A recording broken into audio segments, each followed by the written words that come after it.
Pulling power this week, top chef Gordon Ramsay takes a bite out of a cobra. We get a taste of life in the fast lane with London's unsung heroes. And Formula One test driver Darren Manning finds out whether two engines are better than one. Plus the latest on our 40-quid car. Some cars are born beautiful. And some cars aren't. Some cars have performance. And some don't. But what these cars lack in looks, they more than make up for in moves. Because yes, these cars can dance. Lowriders, as these bonkers cars are known, have their roots in the good old USA. But the craze has now bounced its way to Britain. When they're not boogieing, these cars are all street legal. But once safely off the road, there's no stopping them. Watch me now. When you get out to places, car parks, or go cruising somewhere, you can do the moves then, and that's what it's about. It's crowd reactions, really. You see people laughing, then you see people who just can't quite understand what's going on. So, how do you teach your car to dance? UK lowriding pioneer and hydraulics guru Ian Sheriff reveals all. The basic principle of fitting hydraulics to a car is that you replace the springs with a hydraulic cylinder, and you've got a switch inside the car then, so you can use that to lengthen the cylinder to lift or drop the car, and you can go on to have anything up to a dozen switches to be able to move each corner independently and each side, do almost whatever you want with the car. In lowrider jargon, it's known as adding juice to your ride. But how much does customising your car with hydraulics actually cost? A basic hydraulic system for the front of a car is going to start at around £500, and it can go up to £3,000 or £4,000 depending on what moves you want to get out of the car at the end of the day.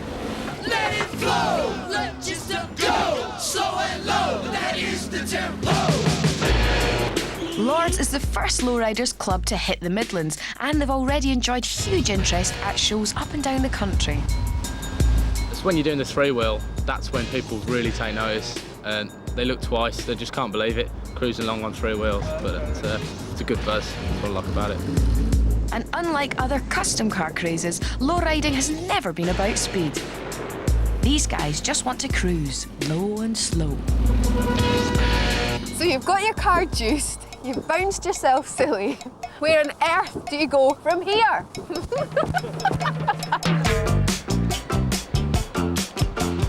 All my friends know the Lowrider. This is Sweet and Sour, a 1985 Pontiac Grand Prix and Britain's first true American-style lowrider. It comes complete with gold plate, fabric interior and an awesome 22-coat iridescent paint job. So how long did it take you to build this one then? Well, I took 8 months off work. Well, I just lived in my garage. Locked yourself away, like Caractacus pots? Yes, definitely. It's my chitty chitty bang bang. A founder member of the Diplomats Lowrider Car Club, Kev's been instrumental in getting the scene off the ground in this country. You must get so much attention in this. It does draw a crowd, yeah. Yeah. Why did you choose orange? So that it stood out against everybody else's car. Yes. Did you let many people come into this car with you? I don't mind, providing they're not muddy. Yeah. Everyone gets a once-over. Yeah. Take them out, get showered. Yeah, got to be clean.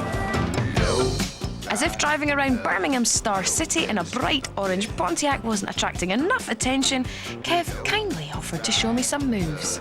Right, ready? Yes. Now why? What is the joy in that? Please tell me. Scream if you want to go faster. You could charge a fortune if you like a funfair ride. Oh no, you'd have to clean everyone on the way in. Not funny anymore. There's only so much lowriding a girl can take. I think I'll sit the next dance out.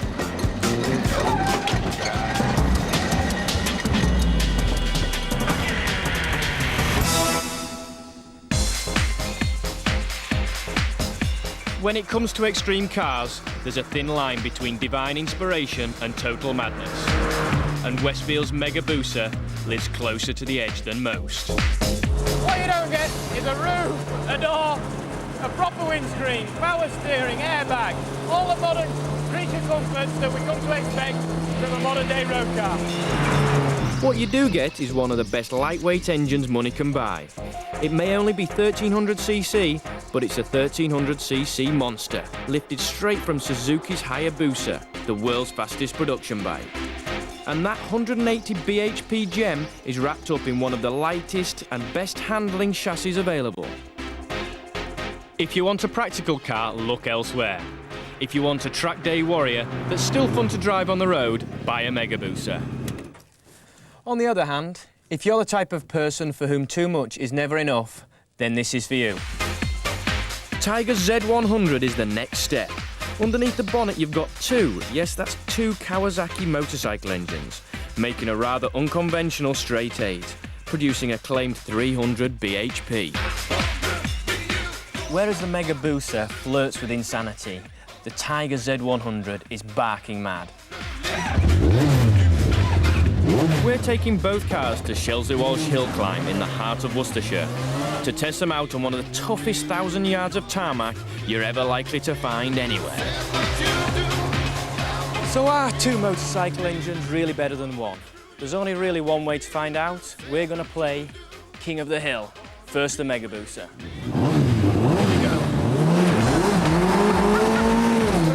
First thing you realise is the clutch is like a switch, it's either on or off. And that makes it quite difficult to control the wheel spin. The steering's very positive, means you can just place the car exactly where you want. You can still see the front wheels, which is beautiful.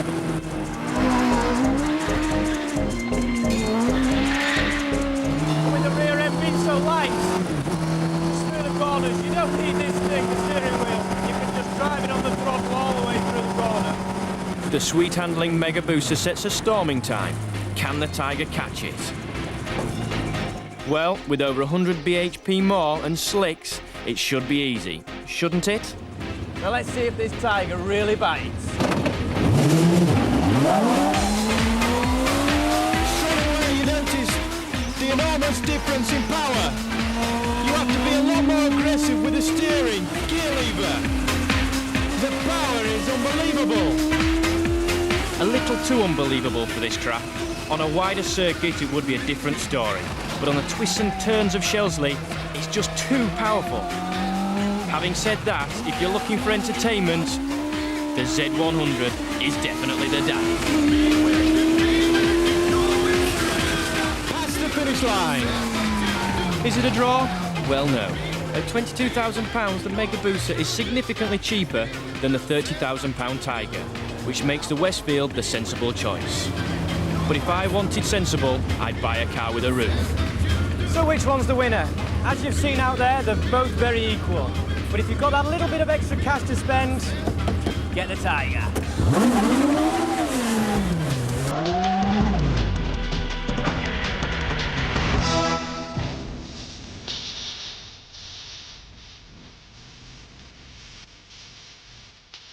Most people, when they think of dispatch riders, think of a bunch of risk-taking renegades who put giant scratches down your paintwork when they squeeze past you through traffic. But do they deserve this bad press? And what kind of person becomes a dispatch rider? Pulling Power is about to find out.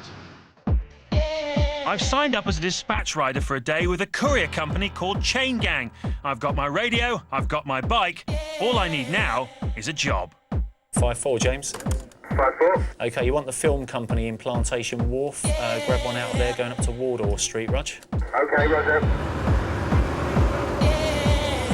So here we go then. I've got a 15-minute deadline for a client and I've got to put the hammer down a little bit. This is where the dispatch riders really earn their money. London is fast approaching gridlock. The best way to get things around is with motorcycle couriers. They keep the whole economy flowing. There are more than 10,000 dispatch riders working within the M25 for about 500 different companies. In a typical week, they'll deliver 1 million parcels. That's a total turnover of about 300 million quid a year, just from dispatch riding. Hello. You got a package for Batsy? This is it. 56 daily people sound at Orange Street will give you a North Gower Street, Northwest one. What dispatch riders really need is a skilled controller. Yeah, 47 Mark. Who knows where all his riders are around London and matches them up with the jobs. Right, that's going to be a pickup from the Mirror magazine, M magazine at Canary Wharf. You're not making any money if you haven't got a parcel in your bag, and that's what you're looking for, constantly being on the move, one job after another. God, the traffic. It's like Piccadilly Circus. Well, this is the Honda Bros. It's a typical dispatcher's bike. It's about as refined as an evening with Bernard Manning. It's done almost 100,000 miles. The brakes are awful. The clutch is at the far end of its travel, and I can only imagine it must spend its entire time being serviced. Dispatch riders have a reputation for being wild and taking risks, but in fact, they're safer and more skilled than many other motorcyclists. Around town, they need to be. You have to think safely all the time, you know. It's 100% concentration when you're out on the road. Otherwise, you're going to end up injured. Have you ever come off? Yeah, I came off last week, actually. Basically, I slipped on the wet surface and just went down on the road, but the bike bounced off the front of a bus, which was quite amusing, yeah. I've had a few accidents, you do, at the beginning mainly. It's normally at the beginning. Yeah. I haven't come off in the last 2 years. So I've dropped it twice, but I haven't crashed it. Because of the high risk of accidents on London's busy streets, insurance premiums for dispatch riders' bikes are enormous. It can cost between £2,000 and £3,000 a year, and life assurance can also be difficult to get. There you go, mate. You're in a hurry? I'm in my mad half hour in a minute. An average dispatch rider can complete between 20 and 30 jobs a day and travel over 130 miles.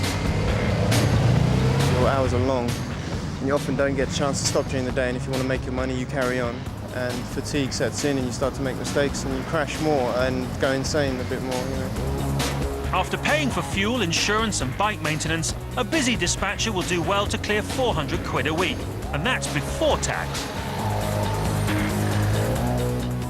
5-4, James. 5-4. James, you want Miller Developments at Golden Square, picking up one for Soho Square, Rog?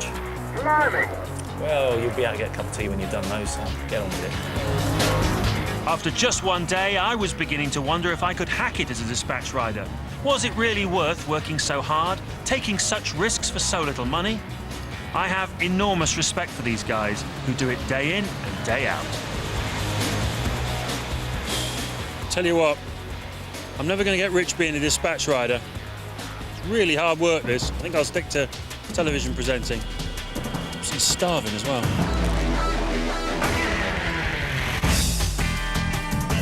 Coming up, we dish the dirt on a new off-roader and burn rubber in a classic Cobra.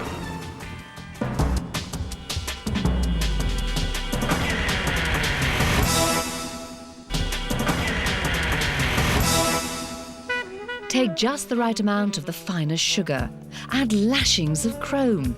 Mix in best butter and sprinkle with Americana. Prepare chilled crisp apples and fold in oodles of style.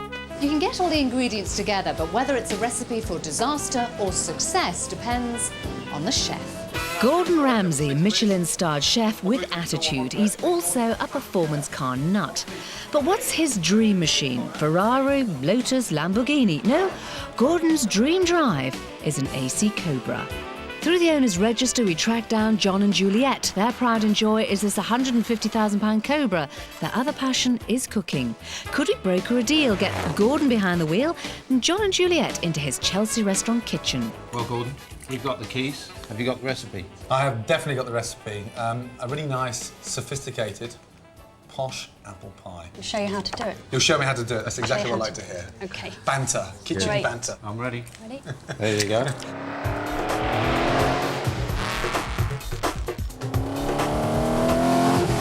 That's better. Never judge a book by its cover because this is a monster. You've been dying to do that, haven't you? Fantastic. It's the way the car needs to be driven. I know, the sound is amazing. Gordon left Juliet and John in the capable hands of Chef Geraldine. So, but it's your first pudding? I had this on my life. OK. I can't believe the heat from this gearbox. Yeah. what I'd like to do is maybe get 2 or 3 eggs, a little knob of butter, some really nice seasoning, and actually make a scrambled egg on top of this gearbox because... Oh, lovely. Can you feel the heat coming through? Yeah, it's incredible. And there's something sexy about driving in the open, no roof, and the acceleration is unbelievable. And the noise. And 0 to 60 in under 4 seconds and a top speed of 170 mile an hour. It reminds me of me, this car. Bloody boisterous. And something with a lot of bottle. AC cars have just celebrated their 100th anniversary and they've always courted controversy. In 1964, Parliament was outraged when a Cobra stormed up the M1 at 183 miles an hour. Today, an AC could set you back £250,000, a bit more expensive than Gordon's first set of wheels. First car, would you believe, I bought at a car auction in Birmingham. Oh, wow, what'd you get? I hate to admit it, but it was a Fiat Strada. Was it? And I've never actually gone public on that before, so keep that between you and I. Hello? Hello? Yeah, it's me. How are you? Fine, but the pastry's a bit sticky. It means your hands are too warm. Yeah, it's very warm in here. Very hot. Bit under pressure. With the tarte tatin going pear-shaped, the chef with a reputation for a short fuse kept remarkably cool. Maybe the car was working its magic. And then I opened my mouth and mentioned the F word, food. Cooking's personal. It's in the blood. It's just food. But it's not just food. You're talking like a vegetarian now. Oh, that's the biggest abuse you can think of. No, but it's not just food, it's more than food. Okay, tatin ready. How's that? Look at that. I just think deep down inside that you're not used to being spoiled as much as you should be. And I'm going to talk to your producer and see if we can get you out more often and sort of wine and dine you. It may make you into a better person. Oh, and now it's getting personal. Take this bloody car back, I've had enough of you. How did you get on? Well, it was very different for me. I'm not normally that side of the kitchen, but I enjoyed it. It looks fantastic, but it is quite simple. Puff pastry can be really boring at times, but that is lovely. It smells delicious. Great. I think I'll try some myself. Yeah. John's doing desserts from now onwards. And you've got a great pudding for the next time. You've got a great, fantastic house right. party. Chin chin. Great. Cheers. Cheers. Is Do the it car again. still in one piece? The car's in one piece, I promise. Great. Thank you.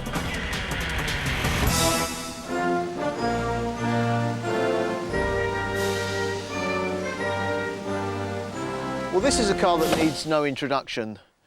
The Jeep Cherokee, long in the tooth, desperately needs replacing. As American as apple pie, I've had one myself, a great off-roader.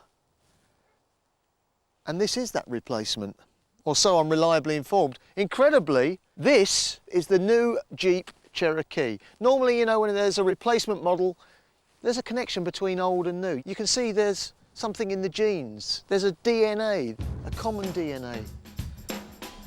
Can you see a connection between these two?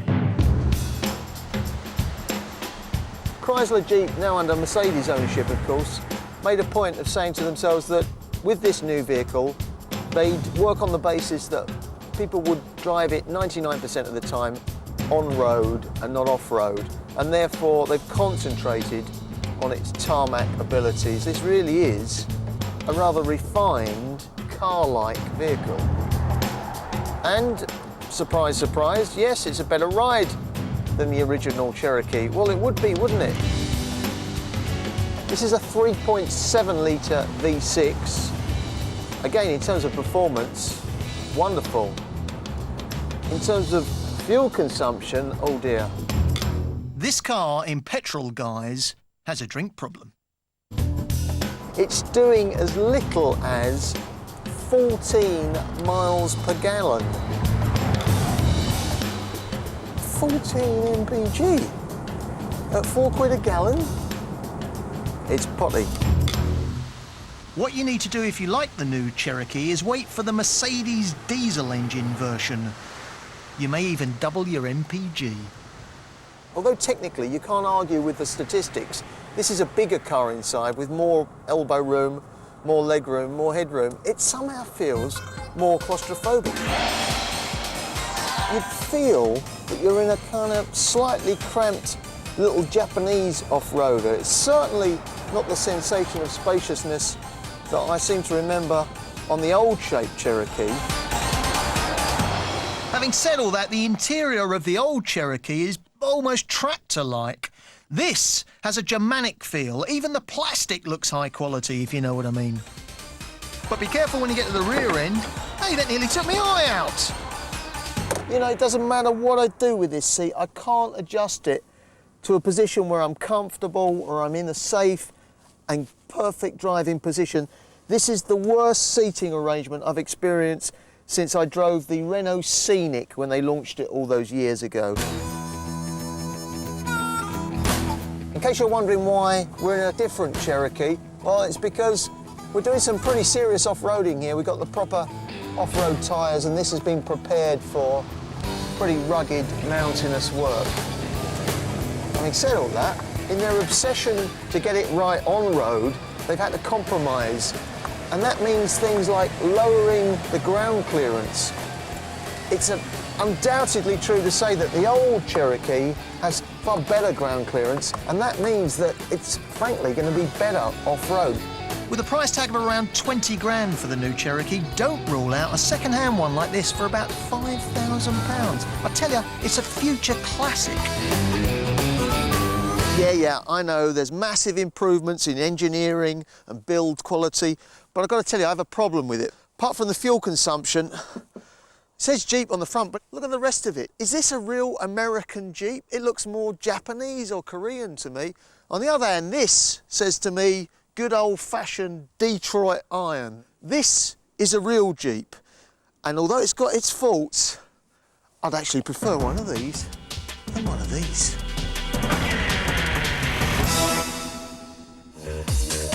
At the start of the series, Pulling Power spent £1 grand and bought 5 cars at auction. Last week we put them all through an MOT and ended up with 2 good uns and a couple of potential no-nos. But what about the cheapest car of the lot? Our £40 Citroen BX. Cheap oil and years of neglect had taken their toll on the car, but with a bit of tender loving care and a few tricks of the trade, our Citroen was soon on the road to recovery and a brand new 12 months MOT ticket. The breathers are blocked, the oil was contaminated, it's all been cleaned out, the emissions are well in there. You know, that engine is sweet as a bird. Taking Brian's £70 worth of maintenance into account, the BX has cost us just £110. After a decent valet, it will join our other auction bargains in our Pulling Power fleet, and we'll update you on their progress later in the series.